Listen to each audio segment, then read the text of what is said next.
போலீஸ்காரங்க கஸ்டடியில் வைக்கும்போது கண்டிச்சான் அடிச்சான் அங்க மரணம், அதையும் பெருசுப்படுத்துகிறோம். தப்புன்னு சொல்லல, பொய்யும் சொல்லல, கூடாதுன்னு சொல்லல. கொலை செய்வதற்கு யாருக்கும் உண்மை கிடையாது. ஆனால் அதே நேரத்தில் கடமையை ஒழுங்கா செஞ்ச போலீஸ்காரன் சாகுறான் பாத்தீங்களா? இன்னைக்கு பேப்பர் செய்தி பாருங்க. அப்பாவுக்கும் பிள்ளைகளுக்கும் சண்டை தோட்டத்துக்குள்ள. அப்பனும் நல்லவன் இல்ல, பிள்ளைகளும் நல்லவன் இல்லாத மாதிரி தெரியுது.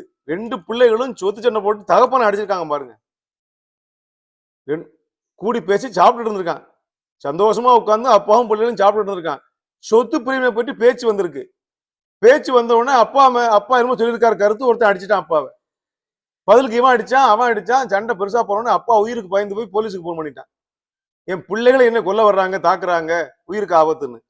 அந்த காவல்துறை துணை ஆய்வாளர், உதவி ஆய்வாளர் இன்னொரு காவலரோடு ரோந்து வந்தவர், இரவு நேரம் இது, ஜீப்ல அங்க போயிட்டாரு. அந்த ரோந்து வாகனத்துல அங்க போயிட்டாரு.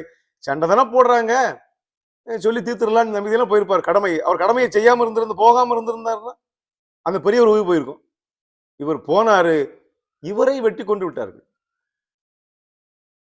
அப்படியானால் ஒரு காவல்துறை அதிகாரி தன்னுடைய கடமையை செய்ய முடியாத நாடாக இது இருக்கிறது.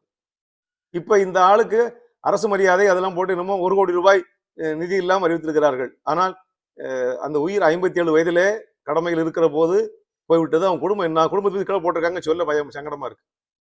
என்ன ஆகும்? அப்ப கடமையை செய்தா கடமையை செய்தால் தண்டனை.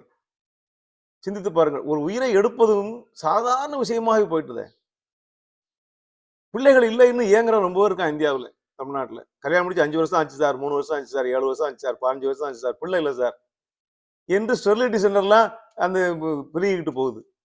ஆண்மை குறைவுக்கு மருந்து வைக்கிறான், குழந்தை இல்லாட்டா அங்கே வாங்க விளம்பரம் பண்ணுறான், இப்படிலாம் இருக்குது. அப்படி பிள்ளையை பற்றி உயிரை வளர்க்குறது கஷ்டப்படுறாங்க. ஆனால் உயிரை எடுக்கிறது நாட்டில் அதிகமாக நடக்குது. சிந்திப்பாரு. காவல்துறையெல்லாம் ரொம்ப கஷ்டப்படுறாங்க. காவல்துறை கடமை செஞ்சாலும் தப்பு, செய்யாட்டாலும் தப்பு. ஒரு பெரியவர் போன் செய்யும் போது இவர் போகவில்லை என்றால் அதுவும் தப்பு. என்ன செய்யணும்? உரிய பாதுகாப்போடு போகணும். இதுதான். தனியா போறாரு இல்லையா, அப்படி இல்லாம வெப்பன்ஸ் வச்சிருக்கணும், இன்னும் துணை காவலர்கள் இருக்கணும். தன் உயிரை பாதுகாத்துக் கொண்டதால கடமை செய்ய முடியும் முதல்ல. அதனால இதெல்லாம் பெரிய பாடமாக இருக்கிறது.